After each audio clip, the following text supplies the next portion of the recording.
எபிரேயருக்கு எழுதப்பட்ட திருமுகம் அதிகாரம் 9. மண்ணுலகிலும் விண்ணுலகிலும் நடக்கும் இறை வழிபாடு. முன்னைய உடன்படிக்கையின்படி வழிபாட்டிற்குரிய ஒழுங்குகளும் மண்ணுலகை சார்ந்த திரு உறைவிடமும் இருந்தன. அத்திரு உறைவிடத்தில் முன் கூடாரம் ஒன்று அமைக்கப்பட்டு இருந்தது. அங்கே ஒரு விளக்கு தண்டும் ஒரு மேசையும் படையில் அப்பங்களும் இருந்தன. இவ்விடத்திற்கு தூயகம் என்பது பெயர். இரண்டாம் திரைக்கு பின் திருத்தூயகம் என்னும் கூடாரம் இருந்தது. அதில் பொன் தூப பீடமும் முழுவதும் பொன் தகடு வேய்ந்த உடன்படிக்கை பேழையும் இருந்தன. இப்பேழையில் மன்னா வைக்கப்பட்டிருந்த பொற்சாடியும் ஆரோனின் தளிர்த்த கோளும் உடன்படிக்கையின் கற்பலகைகளும் இருந்தன. பேழையின் மேலே மாட்சி மிகு கெருபுகள் இரக்கத்தின் இருக்கைக்கு நிழலிட்டு கொண்டு இருந்தன. இவை பற்றி இப்போது விரிவாய் கூற இயலாது.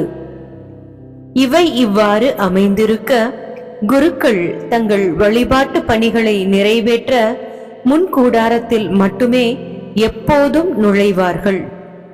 இரண்டாம் கூடாரத்தில் தலைமை குரு மட்டுமே ஆண்டுக்கு ஒரு முறை செல்வார். அப்போது அவர் தமக்காகவும் மக்கள் அறியாமையால் செய்த பிழைக்காகவும் இரத்தத்தை கொண்டு போய் படைப்பார். மேற்கூறியவற்றின் மூலம் தூய ஆவியார் முன்கூடாரம் நீடித்து இருக்கும் வரை தூயகத்திற்கு செல்லும் வழி இன்னும் வெளிப்படுத்தப்படவில்லை என்பதை காட்டுகிறார். இக்கூடாரம் இக்கால நிலையை சுட்டி காட்டுகிறது. ஏனெனில் இக்காலத்தில் செலுத்தப்படும் காணிக்கைகளும் பலிகளும் வழிபடுகிறவரின் மனசான்றை நிறைவுக்கு கொண்டுவர இயலாதனவாகும். இவை உடலை சார்ந்த ஒழுங்குகளே. உண்பது பற்றியும் குடிப்பது பற்றியும் பல்வேறு வகையான தூய்மைப்படுத்தும் சடங்குகள் பற்றியும் எழுந்த இவை சீரமைப்பு காலம் வரைதான் நீடிக்கும். ஆனால் இப்போது கிறிஸ்து தலைமை குருவாக வந்துள்ளார். அவர் அருளும் நலன்கள் இப்போது நமக்கு கிடைத்துள்ளன. அவர் திருப்பணி செய்யும் கூடாரம் முன்னதை விட மேலானது, நிறைவு மிக்கது. அது மனிதர் கையால் அமைக்கப்பட்டது அல்ல, அதாவது படைக்கப்பட்ட இவ்வுலகை சார்ந்தது அல்ல.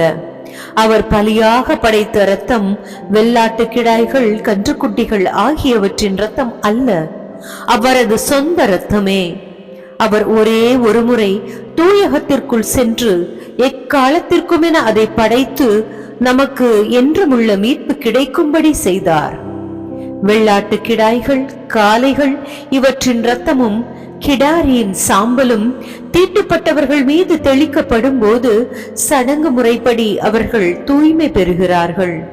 ஆனால் கிறிஸ்துவின் இரத்தம் வாழும் கடவுளுக்கு நாம் வழிபாடு செய்யுமாறு சாவுக்கு அழைத்து செல்லும் செயல்களிலிருந்து நம் மனசான்றை எத்துணை மிகுதியாய் தூய்மைப்படுத்துகிறது. ஏனெனில் என்றுமுள்ள தூய ஆவியினால் தம்மை தாமே கடவுளுக்கு மாசற்ற பலியாக கொடுத்தவர் அவரே. இவ்வாறு அவர் புதிய உடன்படிக்கையின் இணைப்பாளராயிருக்கிறார். கடவுளால் அழைக்கப்பட்டவர்கள் அவரால் வாக்களிக்கப்பட்ட என்றும் நிலைக்கும் உரிமை பேற்றை பெறுவதற்கென்று இந்த உடன்படிக்கை உண்டானது. இது ஒரு சாவின் மூலம் ஏற்படுத்தப்பட்டது. இந்த சாவு முந்தைய உடன்படிக்கையை மீறி செய்த குற்றங்களிலிருந்து மீட்பளிக்கிறது. ஏனெனில் விருப்ப ஆவணம் ஒன்று இருக்கிறது என்றால் அதனை எழுதியவர் இறந்துவிட்டார் என்பது மெய்ப்பிக்கப்பட வேண்டும். சாவுக்கு பின்னரே விருப்ப ஆவணம் உறுதி பெறும். அதை எழுதியவர் உயிரோடு இருக்கும் வரை அது செல்லுபடியாகாது. அதனால்தான் முன்னைய உடன்படிக்கையும் இரத்தம் சிந்தாமல் தொடங்கப்படவில்லை.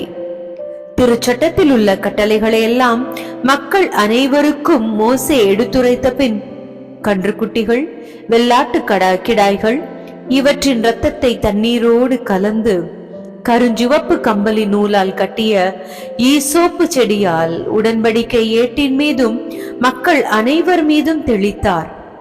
தெளிக்கும் போது கடவுள் உங்களோடு செய்துள்ள உடன்படிக்கையின் இரத்தம் இதோ என்றார். அவ்வாறே கூடாரத்தின் மீதும் வழிபாட்டு கலன்கள் அனைத்தின் மீதும் அவர் இரத்தத்தை தெளித்தார். உண்மையில் திருச்சட்டத்தின்படி ஏறக்குறைய எல்லாமே இரத்தத்தினால் தூய்மையாக்கப்படுகின்றன. இரத்தம் சிந்துதல் இன்றி பாவ மன்னிப்பு இல்லை. கிறிஸ்துவின் பலி பாவங்களை போக்குகிறது. ஆதலின் விண்ணகத்தில் உள்ளவற்றின் சாயல்களே இத்தகைய சடங்குகளால் தூய்மை பெற வேண்டுமென்றால் மண்ணகத்தில் உள்ளவை இவற்றிலும் சிறந்த பலிகளால் அல்லவா தூய்மை பெற வேண்டியிருக்கும். அதனால்தான் கிறிஸ்து மனிதரின் கையால் அமைக்கப்பட்டதும் உண்மையான தூயகத்திற்கு முன் அடையாளமாய் இருப்பதுமான இவ்வுலக தூயகத்திற்குள் நுழையாமல் விண்ணுலகத்திற்குள்ளேயே நுழைந்திருக்கிறார். அங்கே இப்போது நம் சார்பாக கடவுளின் திருமுன் நிற்கிறார். தலைமை குரு விலங்குகளின் இரத்தத்துடன் ஆண்டுதோறும் தூயகத்திற்குள் செல்வார். அதற்கு மாறாக கிறிஸ்து தம்மையே ஒரே முறை பலியாக கொடுத்தார். அதை மீண்டும் மீண்டும் செய்யவில்லை. அவ்வாறு செய்திருப்பார் என்றால் உலகம் தோன்றிய காலந்தொட்டு அவர் மீண்டும் மீண்டும் துன்புற்று இருக்க வேண்டும். அதற்கு மாறாக உலகம் முடியும் காலமான இப்போது தம்மையே பலியாக கொடுத்து பாவங்களை போக்குவதற்காக ஒரே முறை உலகில் வெளிப்படுத்தப்பட்டார். மனிதர் ஒரே முறை சாவுக்கு உட்படுகின்றனர். பின்னர் இறுதி தீர்ப்பு வருகிறது. இதுவே அவர்களுக்கென உள்ள நியதி. அவ்வாறே கிறிஸ்துவும் பலரின் பாவங்களை போக்கும் பொருட்டு ஒரே முறை தம்மை தாமே பலியாக கொடுத்தார். அவர் மீண்டும் ஒரு முறை தோன்றுவார். ஆனால் பாவத்தின் பொருட்டு அல்ல, தமக்காக காத்திருப்பவர்களுக்கு மீட்பு அருளும் பொருட்டே தோன்றுவார். ஆண்டவர் வழங்கும் அருள்வாக்கு. இறைவா, உமக்கு நன்றி.